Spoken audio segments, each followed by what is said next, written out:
en introduction de cette table ronde pour vous dire que soutenir la parentalité, c'est d'accompagner les parents dans leur rôle, mais leurs choix et leurs besoins, quelle que soit leur situation.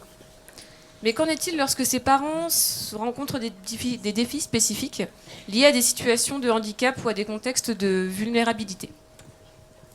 En France, plusieurs dispositifs comme la PCH parentalité ou les services d'accompagnement à la parentalité des personnes en situation de handicap, désormais appelés CAP Parents, ont été développés pour répondre à ces besoins. Ces initiatives visent à offrir un soutien humain et technique adapté. Mais ces aides restent encore méconnues ou insuffisantes face aux nombreuses problématiques rencontrées, telles que les stigmatisations sur leur capacité parentale ou l'absence de formation des professionnels de santé sur leurs besoins spécifiques. Par exemple, une enquête menée par le comité parentalité des personnes en situation de handicap a montré que les proches et les professionnels s'interrogent encore sur la légitimité des parents en situation de handicap à assumer leur rôle. Alors comment répondre de façon non discriminatoire aux attentes de tous les parents et futurs parents ? Voilà. Donc sur ces propos introductifs, je propose à nos intervenantes de se présenter en quelques mots et de nous expliquer comment vous accompagnez les parents, voire les futurs parents, voilà, dans leur projet.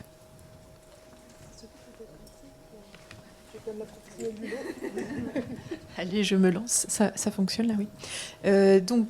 Sophie Garcia, je suis sage-femme. J'ai fait un master de santé publique sur le handicap qui m'a amenée à travailler du coup au centre ressources Intime Agir. Et dans mon expérience de sage-femme clinicienne, j'ai travaillé plutôt avec des personnes sourdes parce que j'ai eu la chance d'apprendre cette langue plutôt par passion. Et donc j'ai accompagné pas mal de couples sur qui étaient sourds. Et ça a été extrêmement riche pour moi de découvrir toute cette culture. Voilà, qu'est-ce que je peux dire sur l'accompagnement sinon que je fais en particulier. Maintenant, je travaille plus dans un bureau, donc je suis plus dans un accompagnement, on va dire, indirect, vraiment sur la réflexion d'avoir des parcours pour les parents qui sont les couples qui souhaitent une grossesse, qui sont déjà en cours de leur grossesse, de façon que le parcours soit le plus inclusif possible. Donc j'ai plusieurs missions qui consistent notamment à former les professionnels de santé, de la périnatalité, de façon à ce que les personnes soient de mieux en mieux accompagnées. Et il y a un gros travail à faire parce que, comme vous le savez, c'est un sujet qui a longtemps été tabou, la parentalité chez les personnes en situation de handicap.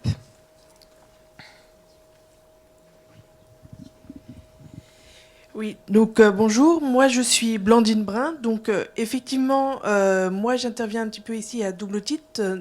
Alors je suis avant tout une maman handicapée, donc très directement concernée par le sujet, mais je suis également la présidente d'une petite association qui s'appelle Grossesse Imprévue, qui du coup s'adresse à toutes les personnes qui vivent une grossesse qu'elles n'ont pas planifiée, et pour leur proposer une information sur toutes les issues possibles à la grossesse, donc qu'il s'agisse de l'IVG, de la remise d'un enfant à l'adoption ou évidemment de la parentalité, et de leur donner les outils pour faire leur choix éclairé de la manière la plus neutre possible. Et l'association s'attache également à donner des informations spécifiques parce qu'il y a toujours il peut y avoir des circonstances particulières autour d'une grossesse, donc que ce soit la situation de handicap d'un parent, que ce soit une situation de précarité, un contexte de violence, il y a énormément de circonstances particulières, et le but de Grossesse Imprévue, c'est de s'adresser un peu à ces publics qui sont un peu trop oubliés des ressources plus généralistes, plus mainstream, on va dire, et de proposer des outils, des ressources spécifiques pour les aider à faire leur choix et à le mettre en place, quel qu'il soit. Bonjour, donc moi je suis Noémie Ledin. Donc avec Éléonore, on a créé Dialogue et Périnatalité, donc qui est une jeune association brestoise. Donc notre objectif, c'est vraiment de contribuer à faire exister la périnatalité dans l'espace public, à faire circuler de l'information, à créer du dialogue entre les professionnels et les parents. Actuellement, on a 2 champs d'action principaux. Le premier, ça tourne autour vraiment de la question du choix libre et éclairé pendant la grossesse et l'accouchement. Donc on est parti du constat amené par certains parents d'une difficulté à trouver des informations pour pouvoir orienter leur choix au niveau du territoire de Brest. Donc on a un groupe qui s'est constitué où on récolte ces questions-là, on essaye d'y répondre et à terme l'objectif sera de créer une ressource avec des professionnels de santé du territoire sur les options qui s'offrent aux parents, les choix qui sont possibles, etc. Et notre deuxième champ d'action actuel, c'est le deuil périnatal. Donc pareil, on est aussi parti d'un manque en fait sur le territoire pour accompagner les parents qui perdent en fait un enfant, soit pendant la grossesse, soit pendant les premières semaines ou mois de vie de leur enfant. Donc il y a vraiment beaucoup de contextes différents, mais il y a un vécu qui reste universel en fait malgré les contextes spécifiques. Et donc là, pareil, il y a un groupe de travail qui est en cours et donc on a à la fois envie de s'adresser aux professionnels qui sont parfois en fait démunis pour accompagner ce public, puisque ça reste un sujet qui est quand même très tabou, qui touche à des émotions fortes. Et on a aussi envie de pouvoir créer un espace de ressources et de soutien pour les parents et de continuer de visibiliser cette expérience au grand public. Merci beaucoup. Pour vous, quelles sont les premières étapes vraiment essentielles pour accompagner un projet parental, et puis surtout quand il y a des besoins spécifiques qui peuvent être identifiés auprès de la personne? C'est moi qui ouvre à chaque fois sur les étapes importantes. Je pense que ce qui est important pour tout parent, je vais vous parler plutôt en tant que professionnel de santé. Il me semble que dans le parcours, ce qui est intéressant, c'est cette consultation préconceptionnelle qui est pas très connue, mais qui est importante, de pouvoir réaliser avec une sage-femme ou un médecin une consultation en fait avant préconceptionnelle, donc avant que la grossesse ait débuté, de façon à faire un point sur la santé des deux parents et d'être informé surtout beaucoup d'éléments en termes de prévention de santé avant de débuter la grossesse. Et dans le champ du handicap, ce qui est aussi intéressant, c'est faire un point aussi sur la santé et éventuellement des fois de proposer des bilans spécifiques compte tenu d'éventuelles problématiques de santé. Et puis ensuite, au cours de la grossesse, en fait, au cours de la grossesse, le retour des parents souvent qu'on a, c'est qu'il y a un suivi qui est quand même assez rapproché, qui même pour certains trouve un peu lourd, mais il y a en général un manque dans la période du postpartum, donc c'est-à-dire le manque, la partie qui est après la naissance, avec beaucoup de parents, et je rejoins ce qui a été dit tout à l'heure, notamment par rapport aux violences. En fait, on voit qu'il y a beaucoup de parents qui se retrouvent assez seuls avec leur enfant. Une fois que toute cette surveillance, cet accompagnement est fait pendant la grossesse, de consultation, d'échographie, de séances de préparation à la naissance, d'entretien, etc. Et ils rentrent à la maison. Alors, il n'y a pas rien, mais ils ne savent pas tellement où aller, à quelle porte toquer quand ils peuvent rencontrer des difficultés. Et il y a une grosse problématique en France qui est aussi liée à la dépression du postpartum, qui peut toucher les deux parents, majoritairement les femmes, et qui peuvent aussi toucher les hommes. Et donc là, c'est un accompagnement pour lequel il faudrait un petit peu plus travailler, sachant que les dernières statistiques en périnatalité, pour vous donner des chiffres assez tristes, jusqu'alors, très longtemps, la première cause de mortalité périnatale était l'hémorragie du postpartum. Et actuellement, c'est le suicide. Donc c'est quand même une grosse problématique. Et les parents ont vraiment besoin d'être accompagnés sur cette période-là. Voilà. J'en profite pour prendre la suite parce que tu as vraiment parlé de cette période critique du postpartum. Nous, on a fait ce constat aussi du fait que, parce qu'il a été dit tout à l'heure, notamment les grands-parents sont plus forcément là, il y a beaucoup de mobilité géographique des familles et que parfois il y a de l'isolement, que ça peut mener à des situations où les parents sont complètement démunis et de pouvoir trouver les bonnes ressources. Mais je rebondis aussi à ce que disait le médecin tout à l'heure, c'est que effectivement, les écrans sont peut-être même contre-productifs dans le sens où il y a des images qui sont montrées, qui sont idéalisées et que le quotidien n'est pas la même chose. Et de recréer, nous, on aurait vraiment à cœur on fait des espaces, on essaye de mettre en place des rencontres, des moments de vraie vie, de vraies rencontres, de pouvoir être dans des relations de parole authentiques, des vrais échanges pour ne pas rester seul devant son écran perdu et avec des idées qui ne sont pas la réalité. Donc il y a beaucoup de choses à faire et en tous les cas, cette période pour accompagner les parents et notamment quand ce sont les mères, le plus souvent qui se retrouvent seules ensuite avec leurs enfants, leurs nouveau-nés. Alors effectivement, beaucoup de choses très justes ont été dites, donc je vais peut-être moins m'attarder sur le postpartum, même si, effectivement, pour accompagner des parents après la naissance, c'est très important, notamment dans le cadre du handicap ou d'une vulnérabilité, de pouvoir proposer des outils, des adaptations au plus proche des besoins et des attentes. Mais avant ça, effectivement, des étapes essentielles, lors de la découverte de la grossesse, c'est déjà justement de faire le point sur les besoins et pouvoir les réévaluer tout au long de la grossesse parce que ça peut énormément évoluer. C'est également ne pas précéder les besoins, ne pas en fait extrapoler des besoins, mais vraiment coller à ce que la personne va attendre comme soutien, comme aide. Et une autre étape également, c'est de faire un réseau autour de cette personne, parce qu'on parlait d'isolement, mais que ce soit pendant la grossesse ou après, il faut que la personne puisse s'appuyer sur des gens de confiance, en qui elle a confiance, et qui puissent être ressources, effectivement, s'il y a un moment de fatigabilité particulière, s'il y a un moment de fragilité particulière, qu'elle puisse se dire... Je sais vers qui me tourner au moment T et ce réseau-là, il faut l'entretenir et il faut le protéger.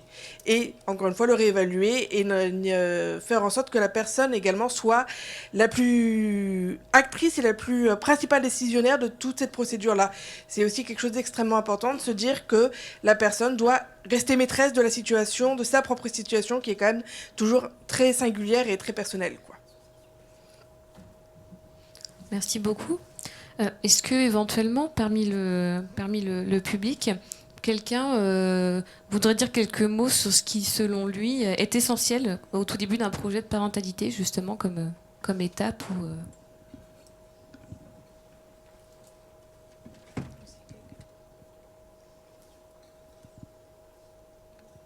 Non, personne.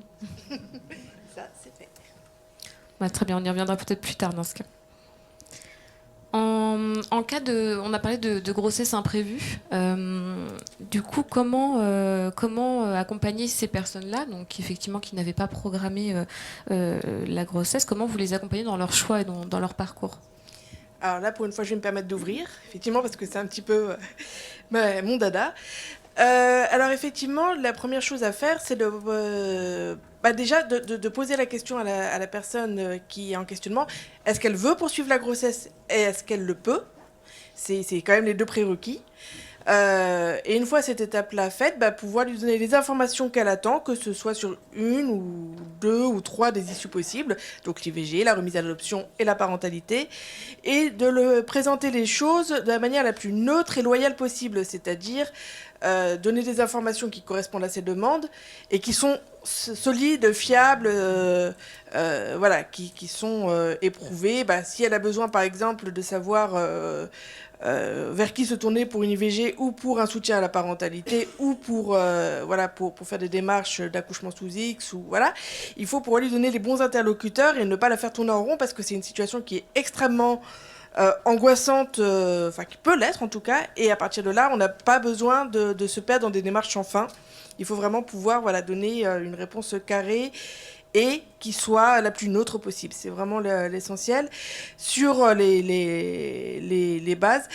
Et après, l'accompagner tout au long de la mise en place de son choix, toujours sans jugement, et lui donner les meilleures ressources possibles pour qu'elle puisse avancer et qu'elle puisse voir respecter et mettre en place son choix dans les meilleures conditions possibles. Oui, et j'ajouterais aussi que je pense que dans ce contexte, quelque chose qui est important, c'est aussi que la personne, elle sente, qu'elle peut avoir le temps, en fait, de vraiment réfléchir, sentir ce qui est juste pour elle, et que l'interlocuteur, l'interlocutrice n'ait pas une idée préconçue de qu'est-ce qui serait la bonne issue, en fait, ou la bonne décision, mais de vraiment permettre cet espace où, en fait, on est là pour faire émerger chez la personne qu'est-ce qui est juste au niveau de ses ressentis, au niveau de ses pensées, au niveau de sa situation, etc. En laissant parfois le temps de laisser décanter et de pouvoir cheminer intérieurement ou avec aussi des personnes proches ou des personnes qui vont être des personnes ressources dans ce chemin, quoi. Oui, je pense que ce qu'on peut peut-être ajouter, c'est aussi l'occasion de parler de ce qu'on fait au niveau du centre ressources Intimagir, qui, comme son nom l'indique, est un centre ressources, donc on trouve des ressources. Et en fait, avec Clarisse, on identifie beaucoup de ressources qui permettent d'informer des parents qui sont en situation de handicap et qui auraient besoin, au niveau de ces ressources, qu'elles soient accessibles. C'est-à-dire que, pour vous donner un exemple, on a des livrets qui sont en facile à lire et à comprendre, et on peut imaginer que des parents, une femme en tout début de grossesse, qui se poseraient les questions en fait sur une grossesse imprévue, sur l'issue qu'elle souhaiterait y donner, puissent trouver en fait des informations. Voilà, il y a des podcasts, il y a des vidéos, il y a plusieurs formats. Comme je vous le disais tout à l'heure, c'est pas un scoop que parentalité handicap a longtemps été tabou. Du coup, des ressources, il n'y en a pas non plus à foison, mais c'est notre travail en fait d'essayer d'en trouver et puis d'en créer. Donc Intimagir, c'est un centre ressources qui est très récent, hein. Donc ça va se développer, mais en tout cas ça a vocation de pouvoir informer les personnes quand elles sont justement dans cette situation de choisir sur l'issue d'une grossesse qui n'a pas été prévue, de pouvoir être informées avec des informations qui soient accessibles pour elles. Voilà. Et puis de trouver aussi des ressources en termes d'infrastructure, c'est-à-dire qu'on a un annuaire cartographique en ligne sur notre site internet où on peut trouver des personnes qui se sont ou des structures qui se sont elles-mêmes référencées comme accueillant un public en situation de handicap. Donc ce sont des structures, des professionnels qui vont pouvoir aussi informer les personnes. J'allais justement dire que ce qui est important, essentiel, c'est qu'il y ait des espaces, donc infrastructures, professionnels, que ce soit de la santé ou du médico-social, qui est vraiment la possibilité d'accueillir la personne avec tout ce qu'elle est, sans préjugés. Et vraiment, cette lutte contre la discrimination, elle est vraiment importante. Et c'est vrai qu'avec Intimagir, il y a aussi des actions de formation. Et c'est ça, je pense que c'est un gros, game changer, ça. C'est que plus il y aura de formation, de professionnels formés à l'écoute, sans jugement, et puis d'avoir cette possibilité d'avoir un partenariat avec la personne, le patient, dans ce cas-là, c'est ça qui va vraiment aussi pouvoir faire avancer les choses et que les personnes soient actrices vraiment de leur vie et se sentir de moins en moins discriminées. Et là, c'est vrai que les ressources, il y en a quand même de plus en plus, quoi, et c'est super.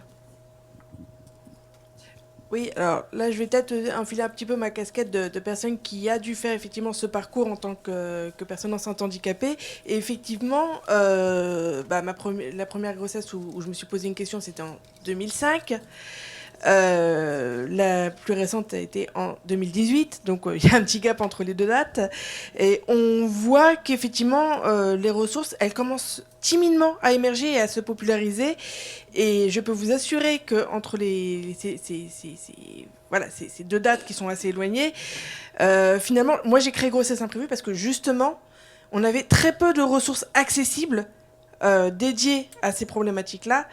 Moi, je vois notamment, avec Grossesse Imprévue, justement, j'en fournis au maximum parce que je vois que une information adaptée et accessible, par exemple, aux personnes qui vont effectivement avoir des difficultés cognitives, des ressources accessibles aux personnes qui sont malentendantes et donc qui ne pourront pas aisément lire une vidéo, etc., c'est pas commun. C'est pas rentrer dans les trucs banals et normaux, en fait. Et ça, c'est une grosse difficulté, notamment en cas de grossesse imprévue, où malgré tout, si on se pose la question d'IVG, il y a un délai légal qui court. Donc c'est effectivement des choses comme ça où il faut vraiment garder en tête que ces ressources-là, il faut continuer à les créer, il faut continuer à les mettre en avant, il faut continuer à ce qu'elles soient présentes et qu'elles viennent en réflexe aux professionnels de santé, du social et de toutes les personnes qui veulent entourer une grossesse. Merci beaucoup.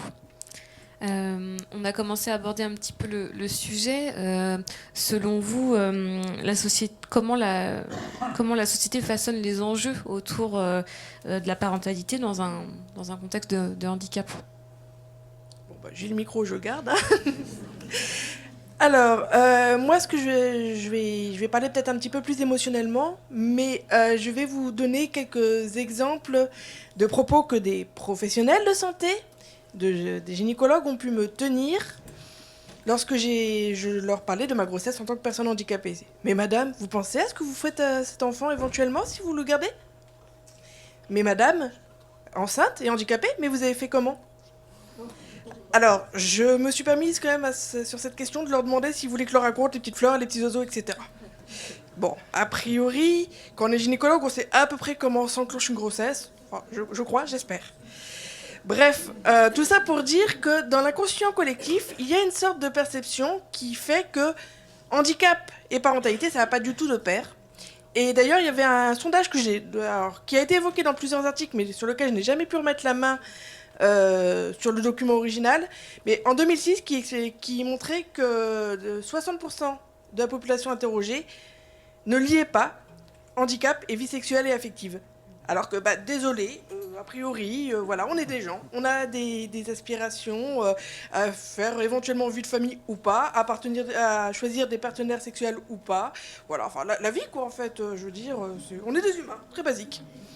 Donc, à partir de là, c'est déjà un premier façonnement de la société qu'on appelle un petit peu le validisme. Je ne sais pas si vous connaissez le terme, c'est-à-dire avoir une vision du handicap comme une circonstance forcément péjorative dans la vie, c'est-à-dire que la vie en tant que personne handicapée aurait par essence moins de valeur que la vie d'une personne valide. Et on le voit notamment mais par des choses très discrètes et parfois même très bienveillantes. Et ça, c'est une grosse problématique de société sur laquelle on commence à militer, on continue à militer parce que finalement, nous, ce qu'on veut, c'est juste pouvoir exercer notre plein et entier rôle dans la société et avoir les capacités techniques de le faire. C'est-à-dire que, encore aujourd'hui, en 2024, l'accès aux soins est extrêmement complexe pour un handicapé. L'accès aux services, type CAF, type à peu près n'importe quoi, la vie courante est extrêmement compliquée, que ce soit au niveau technique ou au niveau de la réception des gens, des discours qu'on peut nous tenir, etc. Et l'accès aux droits les plus basiques, c'est-à-dire déplacement, avoir justement la vie maritale, etc. On voit que les interlocuteurs sont « Mais vous êtes sûr que vous n'avez pas besoin d'aide ?» Non. Alors, quand j'ai besoin d'aide, je la demande, mais quand j'en ai pas besoin, arrêtez d'essayer de m'enfourguer à tous les pas. C'est en fait une réalité. Le handicap n'a pas forcément besoin d'être compensé dans toutes les sphères de la vie. Il faut aussi accepter ça, et ça, c'est aussi un façonnement de la société qu'il va falloir casser.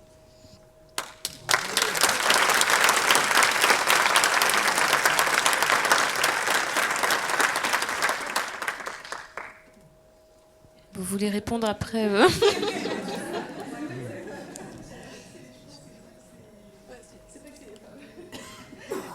C'est pas que c'est difficile d'intervenir après toi, c'est plutôt que voilà, je pense que tu as tout dit et quand on voit bien voilà sur le parcours. Je trouve que c'est intéressant ce que tu dis sur aussi l'après, parce que là on parlait un petit peu peut-être grossesse, voilà, naissance, mais en fait bon, on est parents quand même pendant un certain temps et les enfants grandissent et puis on voit voilà ce que tu dis, des fois c'est juste aller à la CAF, d'aller emmener chez enfants, c'est le pédiatre, et puis on galère avec les transports, enfin voilà toutes ces choses là qui font qu'effectivement on est dans une société, il y a encore d'énormes, on va arriver aux 20 ans de la fameuse loi 2005, et il y a encore d'énormes progrès à faire. Donc ces exemples sont extrêmement pertinents. Donc c'est vrai que je un petit peu, voilà, je n'ai pas non plus envie d'en rajouter, qu'on reste là-dessus. C'est top aussi. Moi, si je peux ajouter quelque chose, c'est que en fait, il y a ces espaces là qui étaient qui étaient abordés tout à l'heure pour des enfants qui se retrouvent en groupe et qui apprennent en fait à ne pas se laisser dominer.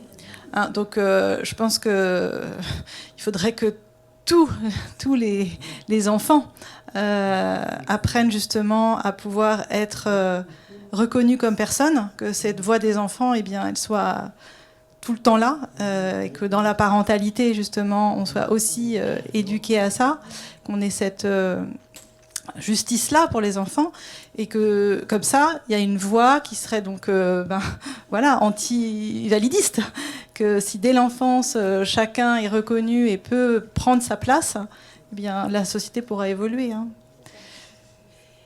Et je vais juste me permettre un petit peu d'être taquine et juste de vous partager. Alors, bon, je suis arrivée ici pour la journée, c'est parfait, mais il y a l'école qui m'envoie un petit SMS. Est-ce que vous seriez partante pour une réunion ? Oui, d'accord. Elle se passe où ? Ah, au 4e étage, sans ascenseur. Vous m'oubliez. C'est navré. Voilà. Et ça, on m'empêche finalement d'exercer mon rôle de parent dans une association qui m'aurait intéressée, où j'aurais pu participer à la vie scolaire de ma fille. Pourquoi ? Voilà. Autre chose, j'ai reçu un mail d'un service auquel je dois me rendre pour ma fille. Et oui, alors voilà, on voulait faire un stuff avec vous, ça serait important que vous participiez. Ok, c'est où ? En fait, c'est à Carhaix. D'accord, je m'y déplace comment ? Vous avez prévu le truc ? Ah non, voilà. Oui, mais du coup, ce staff où il est essentiel que je participe, j'en suis empêchée mécaniquement parce que, ok, je peux essayer de prendre le train pour Carhaix, je peux encore me débrouiller, et encore j'ai de la chance parce que j'ai une certaine mobilité, mais après, je fais comment ? Pour me présenter ici, ça a été compliqué. Et au final, c'est toutes ces petites choses-là qui se rajoutent, et qui empêchent d'être parent, d'être citoyen, alors que on en a tout à fait les capacités, on a tout à fait la motivation, mais il va falloir que la société accepte également de se dire, c'est bien de donner le rôle en théorie, mais il va falloir mettre la planche, en fait. Vous savez, la fameuse rampe d'accès, ça serait peut-être bien de la construire en vitesse grand V, parce que là, ça fait pas 20 ans qu'on attend, ça fait bien plus, mais ça fait 20 ans qu'on nous la promet un peu plus fermement, et que nous, on la voit... ah oui, on a toujours la photo, mais on n'a toujours pas la réalisation concrète. Voilà. Merci beaucoup. Je voulais, mais on en a parlé un peu au début, alors je ne sais pas si vous voulez rajouter quelque chose. Justement, vous parlez de la période du postpartum, puisqu'on le sait, vous en avez parlé, c'est une période importante. Est-ce qu'il y a des points vraiment de vigilance que vous aimeriez du coup donner vraiment sur cette période-là, ou est-ce que, tout à l'heure vous l'avez évoqué en tout cas ? Sophie, c'était plus ta partie au début. Oui, c'est sûr que je pense que c'est une période. Alors, quand on est professionnel qui accompagne pour X raisons des parents, c'est en tant que professionnel essayer de bien réfléchir en fait avec le couple quels seraient ses besoins pour l'après-naissance. Ce qui est assez en vogue actuellement pendant la grossesse, c'est de faire, je ne sais pas si vous connaissez, un projet de naissance. Donc, projet de naissance, en fait, c'est les parents qui rédigent un texte en vue de l'accouchement en lui-même, sur différents points qui leur semblent importants pour leur accompagnement au moment de la naissance en elle-même. Donc, en général, c'est la sage-femme qui va être là pour l'accouchement. Je sais pas, ça peut être des choses, le coparent qui souhaite couper le cordon, enfin voilà, plein de détails assez pratico-pratiques sur le déroulement de l'accouchement. Ce qu'on peut conseiller maintenant qui commence à être fait, ça peut être non pas un projet de naissance, mais un projet pour le postpartum. Et du coup, ça permet de mettre un petit peu noir sur blanc et de réfléchir en fait avec le couple. Eh bien, qu'est-ce qui leur semble important sur cette période? Et justement, de se dire, c'est important de faire notre petit cocon familial, tous les trois, ou avec les aînés, comment ça va se passer avec l'entourage familial, les amis, etc. Pour bien réfléchir aussi quels sont les besoins un petit peu, des fois je dis un peu primitifs, parce qu'il y a ce côté un peu, des fois... on va dire un peu animal, quoi, juste après la naissance, où la femme elle a besoin d'être dans son cocon avec son bébé, de pouvoir faire du pot à pot, l'avoir contre elle, le coparent et aussi, et c'est un des besoins vraiment essentiels en fait pour le nouveau-né, de pouvoir être en contact comme ça très proche avec ses deux parents et de façon très répétée en fait dans la journée, dans la nuit, d'avoir une proximité très intense, et du coup des fois d'avoir la famille et les amis autour, ils viennent là plutôt en soutien, mais il faut réfléchir en fait en amont avec les parents sur comment va se réaliser ce soutien et cette présence autour, les personnes qu'ils ont envie de voir, les personnes qui n'ont pas envie de voir sur cette période, et puis surtout de lister en fait les professionnels ressources un petit peu au cas par cas autour d'eux. Eh bien, il y a le service de protection maternelle infantile, la PMI, qui est un service du CEDAS, et puis, il y a également, s'il y a une sage-femme libérale qui a été identifiée, qui va venir à la maison, est-ce que c'est la PMI, est-ce que c'est la sage-femme libérale, est-ce que c'est les deux, vraiment qu'ils aient sur toutes les étapes, pour le premier mois, pour la suite, qui est-ce qu'ils peuvent appeler, comment ça se passe dans la maternité, est-ce qu'on peut revenir à la maternité, est-ce que c'est via le service des urgences, est-ce qu'il y a un numéro d'appel, etc. Et en fait, c'est pouvoir noter tout ça avec les parents pour que dans le postpartum, en fait, eh bien, ils puissent vraiment avoir en fait des éléments sur lesquels s'appuyer. Et puis après, en fait, au cours de cette réflexion, ça va permettre aussi aux parents de se projeter en fait sur cette période-là, parce que bien souvent, si on regarde dans la société, c'est une période en fait qui est présentée complètement rose bonbon, je vais être avec mon bébé, je vais pouponner, ça va être super. Mais en fait, concrètement, si vous avez des enfants, vous avez tous passé par là, ou à 3h du matin, on n'en peut plus, on a envie de passer son enfant par la fenêtre. Je pense qu'on a tous vécu. Enfin, en tout cas, moi, je l'ai vécu. et en fait, là, c'est là en fait où on a besoin de soutien, où on est à bout. Et c'est important en fait d'expliquer aux parents, voilà, c'est ça en fait qui va se passer concrètement, la vie d'un enfant. C'est ça. Un nouveau-né, il se réveille beaucoup plus souvent la nuit que la journée. Et ça, c'est le rythme naturel d'un nouveau-né. Donc ça permet, en fait, quand on commence à préparer ce projet de postpartum, de regarder, première semaine, c'est comme ça le rythme d'un nouveau-né, deuxième semaine, etc. Là, qu'est-ce qu'on peut faire, etc. Et du coup, ça fait vraiment cheminer les parents. Moi, je trouve que c'est un outil qui peut être intéressant. Voilà, ce que je dirais un petit peu. Puis du coup, ça permet de savoir qui appeler en cas de difficulté. Alors, je ne sais pas ce que vous faites, ce que vous pourriez conseiller. Oui, moi je voulais parler aussi de comment l'information elle peut être donnée aux parents, des espaces de sociabilisation qui existent en fait, parce que comme on l'a dit, il y a ce fameux congé maternité, congé paternité qui déjà ne sont pas du tout égalitaires, donc dans les couples hétéros, mais même en fait dans tous les couples, il y a une personne qui va avoir un congé d'1 mois et l'autre au moins 2 mois et demi. Donc il y a 1 mois et demi où la personne qui a porté le bébé se retrouve à prendre ce bébé en charge, à être seule, et où tout le reste de la société continue de tourner. Les gens sont au travail, etc. Donc il y a beaucoup de solitude qui peut être ressentie. Et donc, je sais qu'il y a par exemple des lieux d'accueil enfants-parents qui existent. Il y a aussi des associations au niveau national, mais qui ont des antennes locales qui existent, comme je pense par exemple au Club Poussette. Donc, il y a une antenne à Brest, par exemple. Et je trouve que ça, c'est aussi des informations que les professionnels peuvent communiquer aux parents. Alors, bon, il y a toujours la question de l'accessibilité, mais de vraiment, en fait, pouvoir offrir cet éventail d'endroits, de se dire, ben, en fait, là, quand j'en peux plus, je suis seule avec mon bébé, j'ai besoin de pouvoir juste parler à un adulte, et ben, qu'il y a des endroits où on peut aller chercher du soutien. Il y a aussi, ça s'est beaucoup démocratisé, le soutien en ligne, à travers aussi les réseaux sociaux. Ça, nous, on a pu voir que c'était un peu à double tranchant parce que à la fois, ça peut faire beaucoup de bien de trouver des personnes où on a un vécu qui résonne, etc. Et à la fois, des fois, on peut se retrouver enseveli sous un flot d'informations. Avec la fatigue, avec la vulnérabilité, c'est parfois difficile de faire le tri entre quelles informations s'appliquent à moi.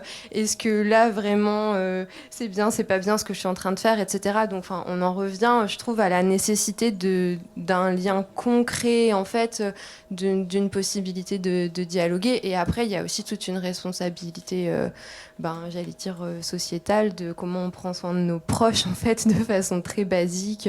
Est-ce qu'on peut juste leur déposer un repas sur le pas de la porte, sans forcément s'imposer pendant des heures. Mais enfin voilà, il y a plein en fait de petites actions qui pourraient être mises en place. Et je pense qu'il y a, c'est des situations qui peuvent se rejoindre en fait aussi cette invisibilisation du vécu des parents en fait, l'invisibilisation des enfants et de leurs besoins en fait dans les espaces publics, mais aussi de ce vécu des parents qui sont dans un grand dévouement, et d'autant plus les premières semaines, les premiers mois, et de comment le tissu social se resserre ou pas autour d'eux pour les soutenir dans cette tâche qui est quand même importante. Effectivement, là, il y a beaucoup de choses qui ont été évoquées de très juste. Effectivement, quand on est parent au tout début, il est très possible de se sentir seul, fatigué, épuisé. Et c'est là où on aimerait avoir effectivement du soutien. Franchement, à une personne qui vient d'accoucher, plutôt que des fleurs ou des chocolats, offrir des heures de ménage ou de prendre soin de repas, etc. Je pense que c'est vraiment un truc qui est souvent plus nécessaire au final. Autre chose aussi, alors là je vais repartir un peu sur ma casquette de maman handicapée qui a eu un parcours assez complexe là-dedans. Il y a un point de vigilance sur lequel j'aimerais que les professionnels de santé et du médico-social se penchent, c'est accueillir parfois les moments de fatigabilité accrue, accueillir ces moments-là sans les surinterpréter. C'est normal quand on est jeune parent d'être épuisé. Ce n'est pas parce qu'on est handicapé que c'est plus alarmant, en fait. Avoir ce point de vigilance de ne pas surinterpréter et de ne pas extrapoler la parole, de ne pas proposer des suivis qui ne sont pas forcément désirés, souhaités, proposer au plus juste de ce que la personne attend et de ce qu'elle est prête à accepter comme aide. C'est-à-dire qu'on n'aide pas les gens malgré eux. Alors, effectivement, il y a une responsabilité, c'est de protéger et de sécuriser un enfant et sa famille, oui. Mais le point de vigilance doit être le faire dans le respect de ce qui est possible pour la personne à ce moment-là. Et ça, c'est une chose qui est précieuse aussi, parce qu'il m'est souvent arrivé de ne pas pouvoir dire justement à un professionnel de santé « Ah, là, mes douleurs se sont accentuées avec la naissance, avec l'accouchement, etc. Là, j'aurais besoin d'aide. Par contre, je sais que si je vous le dis, vous allez déclencher quelque chose qui va dépasser ma situation réelle et que je ne pourrai plus maîtriser. Et ça, c'est pire que finalement serrer les dents. » Et ça, c'est vraiment un gros écueil qu'ont les professionnels à ce niveau-là. Accepter que les personnes handicapées savent de quoi elles sont capables, savent quand elles ont besoin d'aide, comment la solliciter, la plupart du temps. C'est vraiment un point de vigilance pour moi qui est essentiel de soulever. Oui, moi je voudrais juste, parce que tu parlais justement d'offrir des heures de ménage et tout ça, moi quelque chose que j'ai découvert très tardivement dans mon parcours de parentalité, c'est qu'en fait en fonction de notre quotient familial, on peut avoir des aides de la CAF. Et ça par exemple, je trouve que c'est une information qui est très peu donnée aux parents, que n'importe qui, en fait, peut demander alors soit l'intervention de quelqu'un qui vient aider avec l'entretien du foyer, soit l'intervention d'une TISF qui va faire une aide un peu plus poussée aussi sur l'aspect parental. Mais c'est une information qui est très très peu communiquée et le fait qu'en fait on y a droit pendant la grossesse, puis pendant 1 an en postpartum, c'est quelque chose qui se renouvelle, qui sont 2 actions différentes. Et voilà, je trouve que c'est une information qui est vraiment précieuse à connaître, autant en tant que professionnel pour pouvoir la communiquer, qu'en tant que parent en fait, quand on en a besoin. Merci beaucoup. Donc je vous propose de voir s'il y a des questions éventuellement dans la salle pour nos intervenantes. Oui.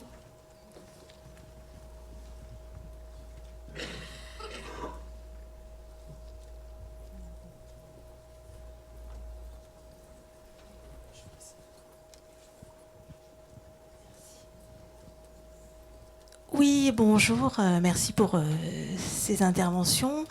Donc moi je suis patiente formatrice et je voulais juste informer plutôt que de poser une question. C'est vrai que j'ai entendu le parcours qu'on peut avoir, qui peut être difficile en fin de compte pour les personnes en situation de handicap, parce que je suis moi-même en situation de handicap.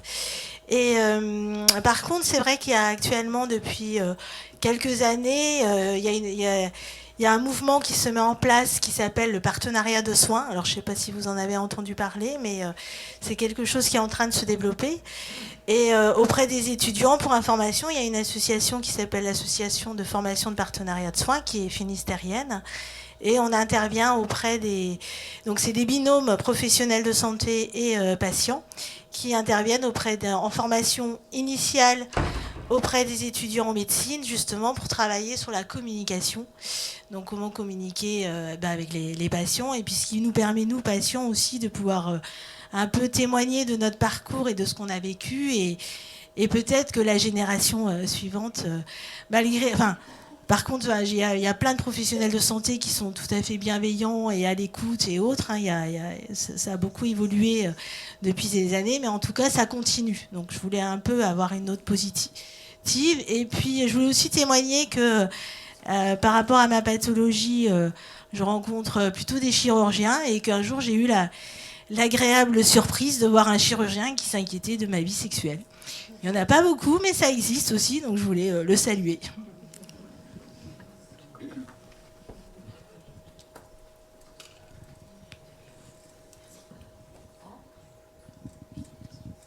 Merci en tout cas pour votre intervention et cette note positive, effectivement.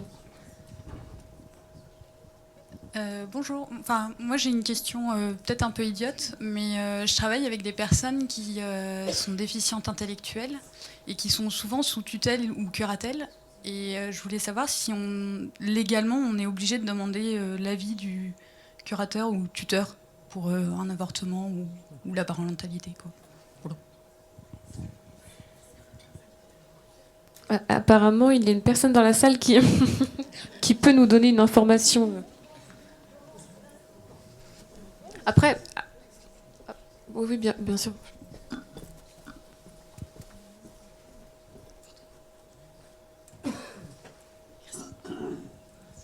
Oui, bonjour. Je me permets de prendre la parole et d'abord, merci Blandine. J'interviens en formation sur les questions de vie affective, relationnelle et sexuelle des personnes en situation de handicap. Et cette question-là des tuteurs, tutrices, elle est souvent posée jusqu'où vont leurs possibilités. Et en fait, tout ce qui est vie relationnelle ne regarde pas les tuteurs, tutrices. Et ça, il faut être très clair, ça ne regarde pas non plus les parents, qu'on ait affaire ou à des mineurs ou à des majeurs. Donc ça, c'est vraiment le droit à vivre une vie privée, une vie affective, relationnelle et même sexuelle, sans demander l'autorisation ni à son parent, ni à son tuteur ou sa tutrice. Cette question de la parentalité, elle est assez peu... moi, je suis ravie qu'il y ait cette table ronde ce matin, parce que ça reste encore une absente dans le champ du handicap. On démarre tout juste la reconnaissance à un droit de vivre une vie affective, relationnelle et sexuelle. Donc voilà, c'est le chemin vers la parentalité va être encore un petit peu long. Voilà. je vais me permettre de rebondir effectivement sur deux aspects qui n'ont pas été évoqués, et ça m'énerve parce que pourtant c'est un de mes chevaux de bataille. Là, on a parlé de la situation des personnes handicapées enceintes qui sont dans ce qu'on va appeler le milieu ordinaire. Mais il y a une catégorie de personnes handicapées qui a encore moins accès à une vie affective et sexuelle normale, enfin normale, le mot m'énerve, mais disons, selon leurs besoins et leurs attentes, c'est les personnes qui sont institutionnalisées. Et ces personnes-là, là, on a, avec un Team Agir, l'émergence, la mise en place du dispositif Handigynéco qui permet un accès aux soins minimaux dans ce domaine-là, dans le domaine de la gynécologie. C'est déjà un accès aux soins qui est déjà très partiel, mais qui commence à émerger. Et merci Sophie de t'en occuper. Hein, c'est primordial. Mais concernant la vie relationnelle, juste affective, juste le droit d'être en couple, ou juste avoir un partenaire sexuel, c'est très difficile en institution. Alors, envisager une parentalité, si on a ce projet-là, c'est waouh, bon courage. C'est bon courage, pas parce que ça va pas être faisable, mais parce que effectivement la société a beaucoup de difficultés à laisser le champ libre. Et effectivement, il faut quand même rappeler que la personne qui doit décider, c'est vraiment la personne concernée elle-même. Et effectivement, même si on avait encore la problématique jusqu'à il y a récemment dans les institutions d'interdire, par exemple, les relations sexuelles au sein de l'établissement. Et ça, plusieurs jurisprudences disent que non, ce n'est pas admissible. Et ça, il faut quand même aussi le souligner. Et effectivement, chacun doit rester maître de sa vie amoureuse, relationnelle, affective et sexuelle.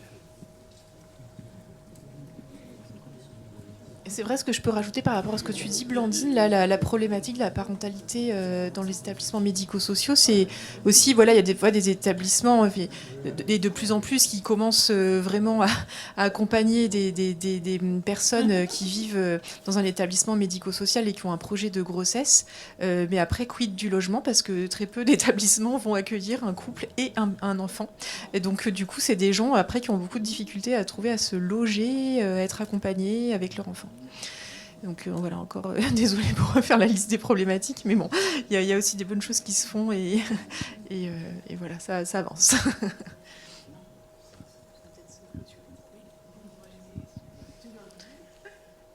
Donc, merci beaucoup, merci à vous quatre pour ces échanges très riches. Et puis je vous propose qu'on passe à la troisième table ronde de cette matinée sans faire de pause parce que là sinon ça va faire trop.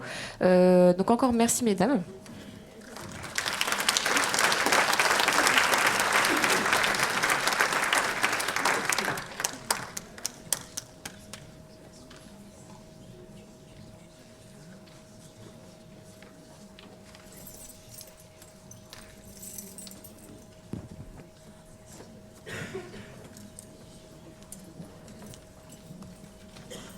Donc pour cette troisième table ronde sur les identités de genre, du coup je propose aux intervenants de me rejoindre. Donc pour l'association Brest-La Trans, Camille, Johanna, et pour l'association Les Détraqueers, Maxence. Du coup je vais les laisser en autonomie pour cette table ronde qui va être aussi pas mal un temps de sensibilisation. Merci.